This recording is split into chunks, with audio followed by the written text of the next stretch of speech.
दोस्तों नमस्कार, आदाब, सत श्री अकाल। उर्मिलेश संवाद के इस कार्यक्रम में आपका स्वागत है। आज बहुत दुख पहुंचाने वाला दिन रहा, क्योंकि आज खबर मिली कि देश के जाने माने नागरिक अधिकार और डेमोक्रेसी के लिए काम करने वाले एक बहुत बड़े बुद्धिजीवी, एक बहुत समझदार, ईमानदार और तरफदार डेमोक्रेट प्रोफेसर जगदीप सिंह छोकर, उनका निधन हो गया। हार्ट अटैक से निधन हुआ। संभवतः समय बताया जा रहा है बीती रात या सुबह कह लीजिए, आज अल सुबह 4, साढ़े 3 या 4 के बीच में। जगदीप साहब 80 साल पूरा कर चुके थे, लेकिन बहुत सक्रिय और बहुत ही गतिशील थे। बहुत सारे नौजवानों को भी वो प्रेरणा देते थे कि किस तरह मेहनत के साथ, इन्वॉल्वमेंट के साथ और कमिटमेंट के साथ अपने मुल्क के लिए, अपने समाज के लिए, अपनी डेमोक्रेसी के लिए, अपनी संवैधानिकता के लिए हमें काम करना चाहिए, क्योंकि इन सब पर एक खतरा मंडरा रहा है। और ये जो खतरा है, इसके पूरे पर्सपेक्टिव को भी वो अच्छी तरह समझते थे कि आखिर क्यों ऐसा हो रहा है। ये कोई मामूली व्यक्ति नहीं थे। जगदीप सिंह छोकर उस संस्थान के प्रभारी डायरेक्टर भी थे। वो प्रोफेसर और डीन भी थे, जहाँ से पढ़कर निकलने वाले लड़के दुनिया के तमाम विकसित देशों में करोड़ों रुपयों का पैकेज पा करके भारत छोड़ते हैं और भारत से विदेश जाकर वो बहुत अकूत संपत्ति बनाते हैं। लेकिन भारत के समाज के विकास में, डेमोक्रेसी को स्ट्रेंथन करने में कहीं कोई उनका नाम नहीं जानता। लेकिन उस संस्थान यानी इंडियन इंस्टीट्यूट जो बिजनेस मैनेजमेंट का है अहमदाबाद में, बहुत IIM कहलाता है, बहुत बड़ा संस्थान है। और उस संस्थान में वो प्रोफेसर बने थे। शुरुआत उन्होंने मैकेनिकल इंजीनियर के रूप में रेलवे में की थी और फिर तरक्की करते हुए अपने बल पर, अपनी प्रतिभा के बल पर वो इतना आगे बढ़े। उनको शिक्षक के रूप में जानने वाले भी बताते हैं कि वो गजब का डिसिप्लिन उनमें था, गजब का कमिटमेंट था, एकेडमिक कमिटमेंट भी और इंटेलेक्चुअल कमिटमेंट भी। आमतौर पे जैसा मैंने कहा कि बिजनेस मैनेजमेंट वगैरह के जो लोग हैं, उनके सामाजिक सरोकार अपेक्षाकृत कम माने जाते हैं। वो अपने लिए, अपने परिवार के लिए, अपनी तरक्की के लिए ज़्यादा चिंतित रहते हैं या ज़्यादा उसके बारे में सोचते हैं। इसका मतलब ये नहीं कि मैं दूसरे जो पेशे के लोग हैं उनके बारे में ऐसा नहीं कह रहा हूँ, सब जगह ऐसी बात है, ऐसा नहीं है कि नहीं है। लेकिन अपेक्षाकृत माना जाता है कि यूनिवर्सिटीज़ में या संस्थानों में जो ह्यूमैनिटीज़ के डिपार्टमेंट हैं या लॉ के डिपार्टमेंट हैं, इंटरनेशनल अफेयर्स के जो डिपार्टमेंट हैं, उन वहाँ के विद्यार्थियों के सोशल कंसर्न कुछ व्यापक होते हैं।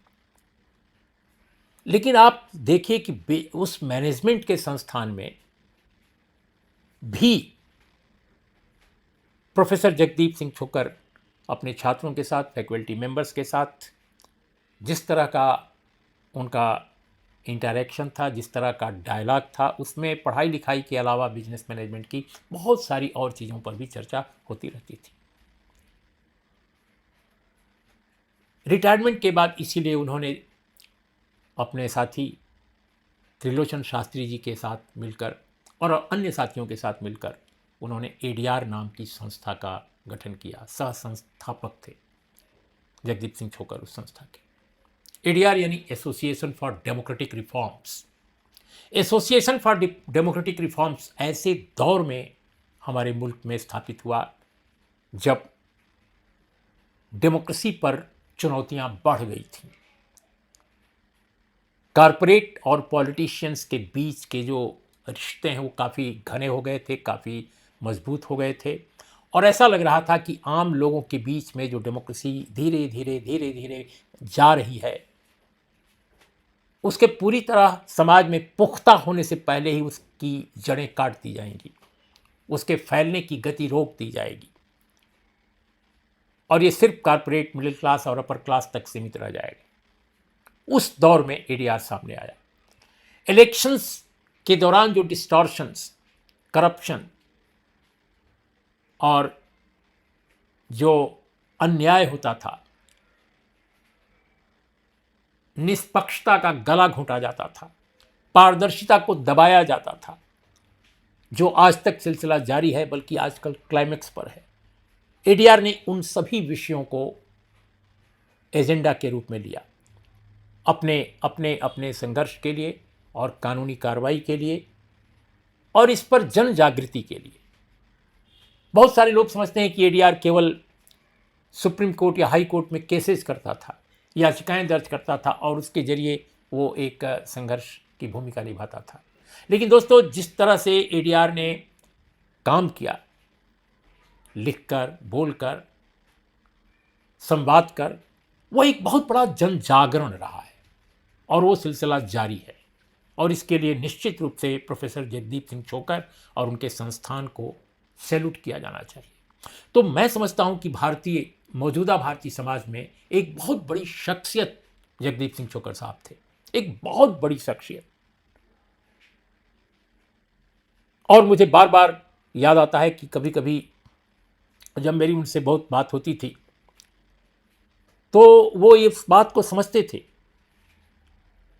कि हमारी डेमोक्रेसी एक ऐसे समाज में अपना आकार लेने की कोशिश कर रही है जहां चारों तरफ माहौल आजकल एंटी डेमोक्रेटिक हो गया है।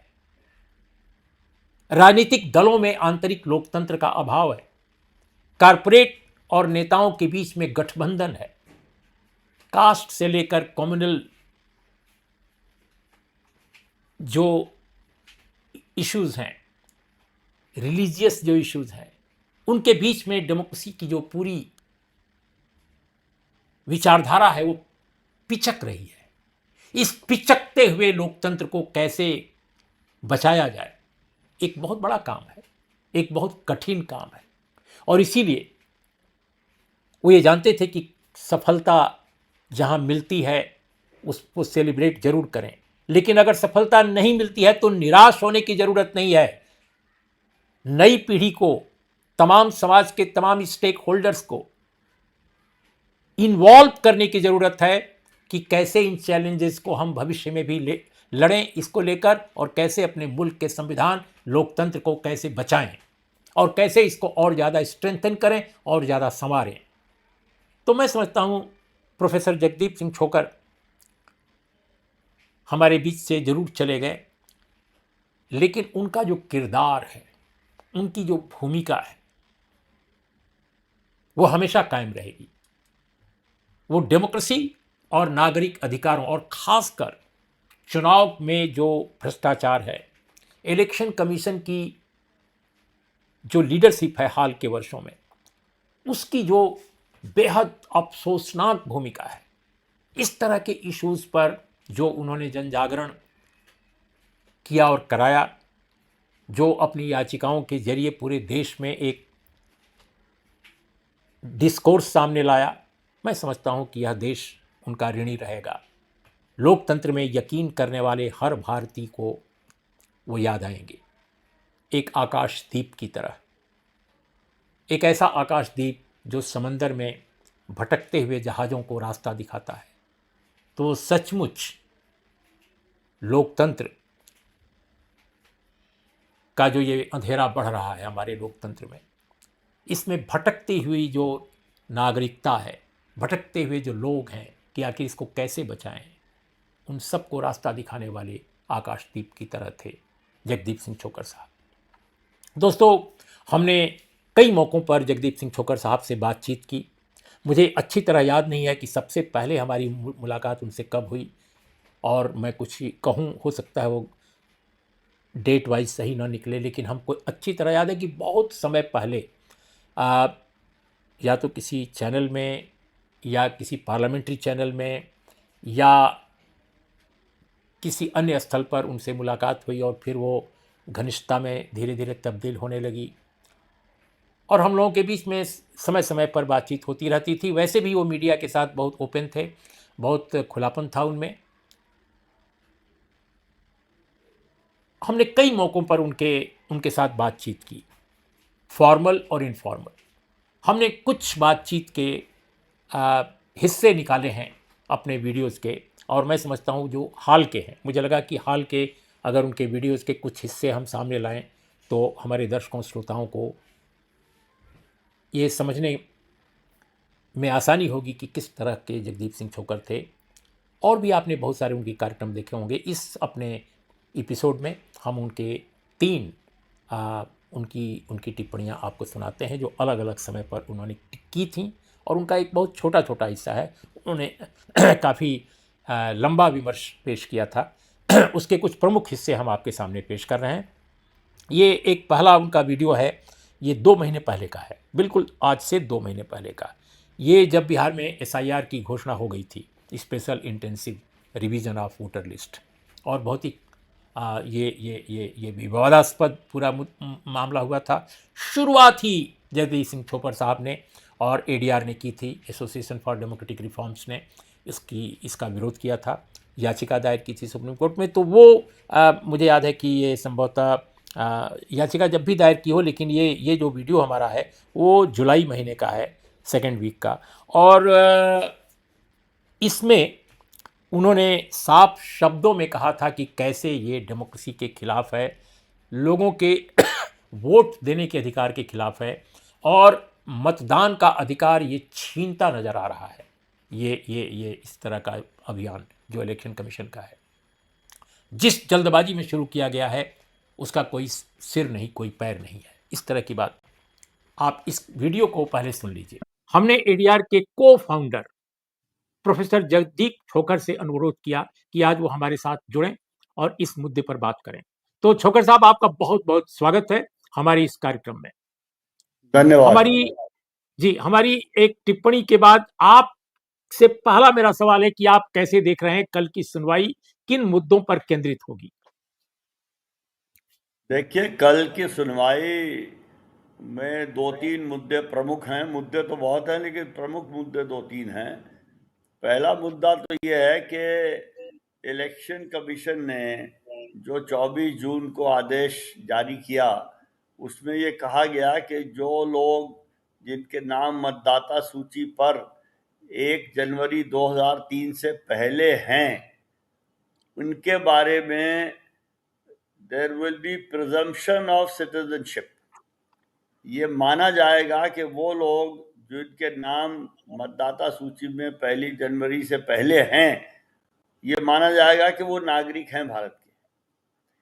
लेकिन जो लोग 1 जनवरी 2003 के बाद मतदाता सूची में आए हैं, ये चुनाव आयोग ने लिखा नहीं है, लेकिन उसका मतलब यही है कि जो बाद में आए हैं वो नागरिक नहीं है। तो सबसे बड़ा मुद्दा तो यही है कि क्या चुनाव आयोग लोगों को ये घोषणा कर सकता है कि ये, हालांकि उनका नाम मतदाता सूची में है 2 जनवरी 2003 से लेकर 23 जून 2025 तक जो लोग बिहार में मतदाता सूची में हैं, उनको भारतीय चुनाव आयोग ने कह दिया कि ये ना मतदाता सूची में है और ना ही इनके बारे में, नागरिकता के बारे में हम कुछ कह सकते हैं। तो ये बड़ी एक गंभीर बात है। इसमें कई चीजें पैदा होती हैं इसी एक बात में से। पहली बात तो, अगर चुनाव मतदाता सूची में से किसी का नाम हटाने का चुनाव आयोग सोचे तो कानून है, वो रजिस्ट्रेशन ऑफ इलेक्टर रूल्स में, रिप्रेजेंटेशन ऑफ पीपल एक्ट में, जिस व्यक्ति का नाम हटाना होता है उसको नोटिस देना पड़ता है, लिखित नोटिस देना पड़ता है कि आप कारण बताइए कि आपका नाम क्यों ना हटाया जाए। और वो यहाँ तक लिखा हुआ है कि अगर वो व्यक्ति ना मिले तो वो उसके घर के दरवाजे पे चिपका दिया जाए। अगर आप चिपकाते हैं या उसको देते हैं तो उसके बाद एक तो हो सकता है वो व्यक्ति चुनाव आयोग के पास आए नहीं, कारण ना हो उसके पास, उसका नाम आप जरूर काट दीजिए। लेकिन जो आदमी उनके पास जाता है वो बताएगा भाई मेरा नाम क्यों नहीं कटना चाहिए। तो जो आपने कहा कि जिम्मेवारी क्या है, पहले ये कानून है कि नाम काटने के लिए चुनाव आयोग को नागरिक से पूछना पड़ता है, उसको बताना पड़ता है। तो नागरिक का अधिकार देखिए, अधिकार है कि आप मतदाता सूची में होंगे और मतदाता सूची में रखने की रिस्पॉन्सिबिलिटी जो है वो चुनाव आयोग के ऊपर है। अब क्या कर दिया गया है कि इलेक्शन कमीशन, पहली बात तो मैं वो बात खत्म कर लूं, तो वो जो 2 जनवरी 2003 से और 23 जून 2025 तक लोग हैं, उनके नाम इफेक्टिवली काट दिए गए हैं बिना ये तरीका फॉलो किए। तो वो इतने हजारों लाखों नाम जो कटे हैं वो गैर कानूनी तौर पे कटे हैं। पहला मुद्दा तो सुप्रीम कोर्ट समक्ष यही है। और आप इसमें देखिए, अब ड्राफ्ट इलेक्टोरल रोल जब छपेगा तो जो व्यक्ति देखेंगे उसको, जो देख पाएंगे, अगर उनका नाम नहीं होगा तो वो चुनाव आयोग के आगे जाके विनती करेंगे कि हमारा नाम लिख दीजिए, ये हम कागज दे रहे हैं। पहले चुनाव आयोग की जिम्मेवारी थी नाम लिखना, और नाम हटाने से पहले नागरिक से अनुमति लेना। अब जिम्मेवारी हो गई है नाम लिखवाने के लिए आप जाइए और चुनाव आयोग की मर्जी होगी तो लिखेगा, नहीं लिखेगा। तो ये जो owners of registering the name बदल दिया गया है, ये बहुत बड़ा बदलाव है। और अगर लोगों की नागरिकता पे एक संवैधानिक संस्था इतनी आसानी से सवाल उठा देगी तो ये कई लोगों ने लिखा है, और ये 1995 में सुप्रीम कोर्ट में मुकदमा हुआ था लाल बहादुर हुसैन बनाम इलेक्टोरल रजिस्ट्रेशन ऑफिसर। जी। उसमें यही था कि बहुत से लोगों ने अपने जो कागज उनके पास थे वो दिए थे और उनके बेसिस पे चुनाव आयोग ने उनके नाम काट दिए थे। तो सुप्रीम कोर्ट तक ये केस गया और उसमें सुप्रीम कोर्ट ने ये कहा कि जिन लोगों के नाम मतदाता सूची में हैं उनके बारे में चुनाव आयोग को मानना पड़ेगा कि ये नागरिक हैं। चुनाव आयोग उनकी एलिजिबिलिटी चेक कर सकता है। एलिजिबिलिटी का मतलब है कि वो 18 साल के हैं, वो यहाँ रहते हैं, किसी और जगह तो नहीं रहते, ये सब चीजें। लेकिन जिस व्यक्ति का नाम मतदाता सूची में है उसको आप हटा दें बिना उसको ये अवसर दिए कि वो बताए कि क्यों नहीं हटाना चाहिए, ये बिल्कुल गैर कानूनी है। और ये 1995 का जो फैसला है ये बिल्कुल इसी मुद्दे पे है। इसमें एग्जैक्टली यही बात थी कि लोगों के नाम हटाए गए, गलत तरीके से हटाए गए, उसमें एडिक्वेट कारण नहीं थे, और वो सुप्रीम कोर्ट ने कहा आप ये नहीं कर सकते। सुप्रीम कोर्ट ने कहा कि आपका काम सिटीजनशिप देखना नहीं है, सिटीजनशिप देखना तो काम गृह मंत्रालय का है।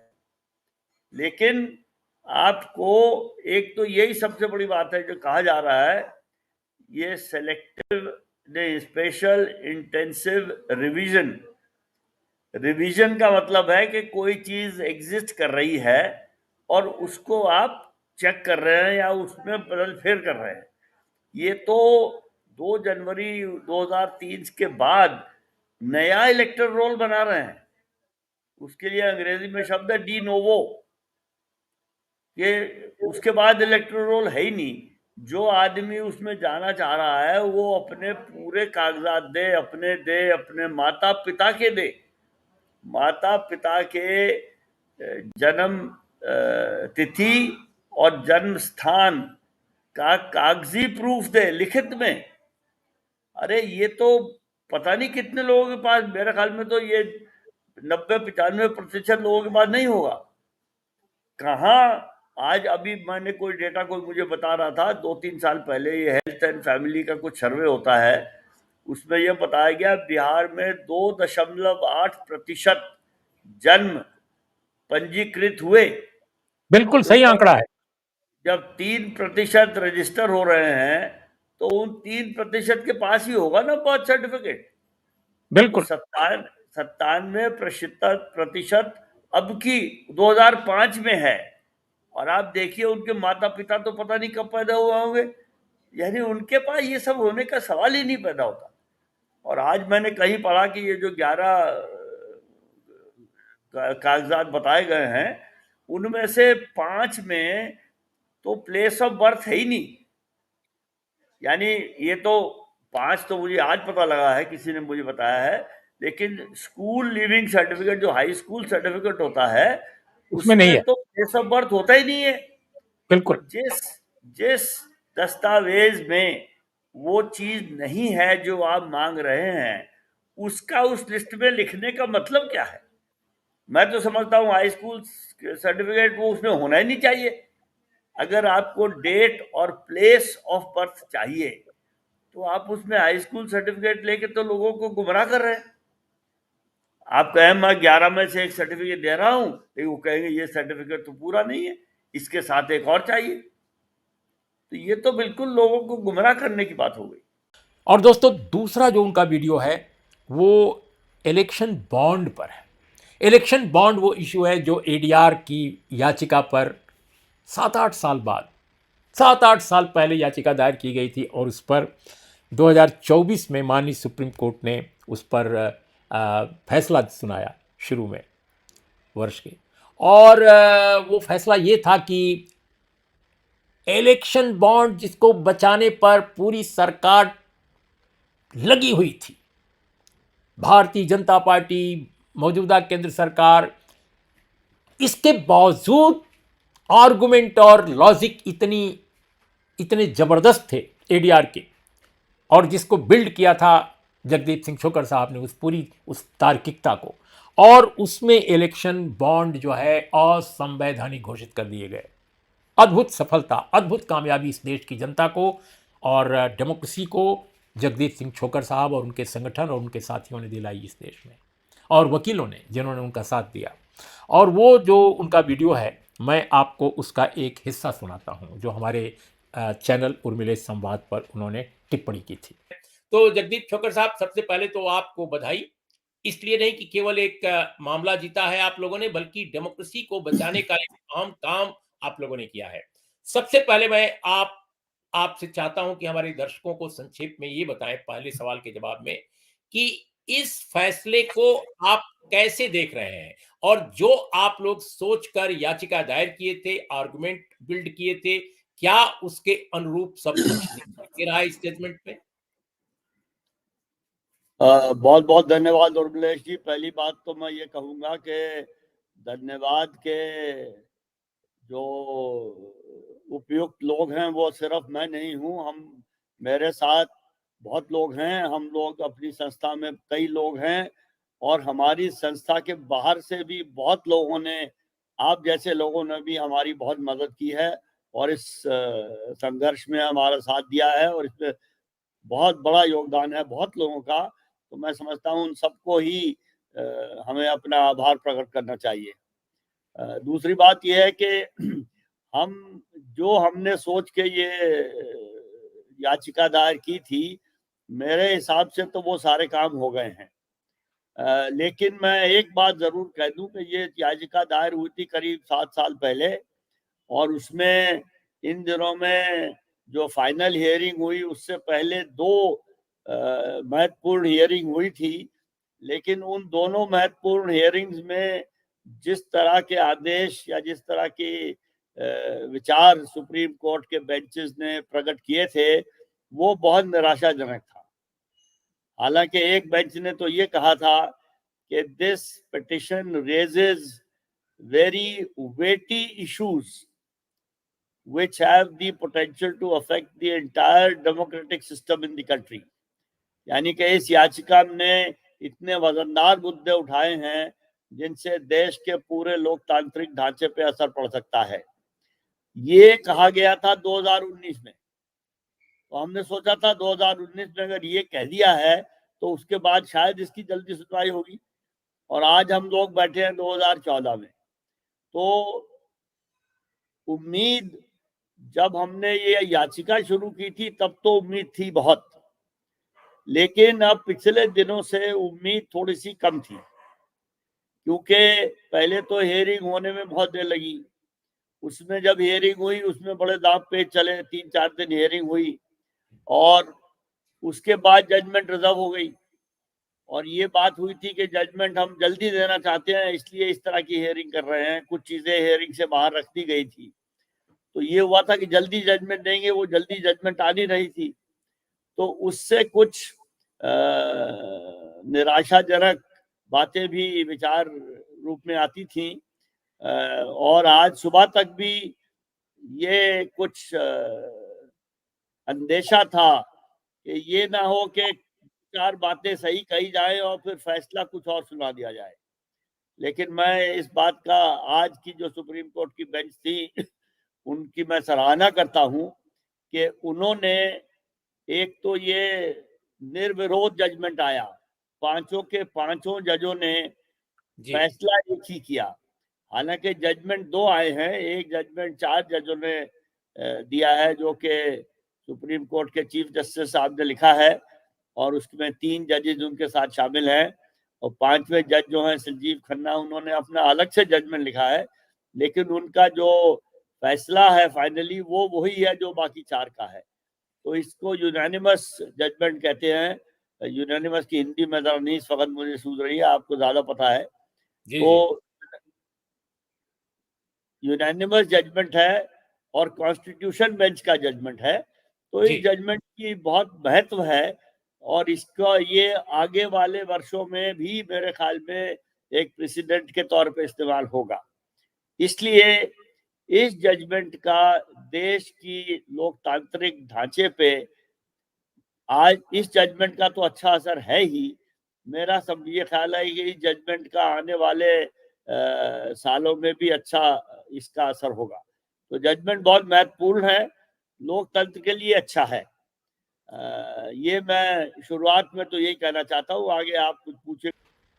और दोस्तों तीसरा जो उनका वीडियो का एक हिस्सा है चुनाव आयोग पर है। और चुनाव आयोग में उस समय राजीव कुमार जी थे।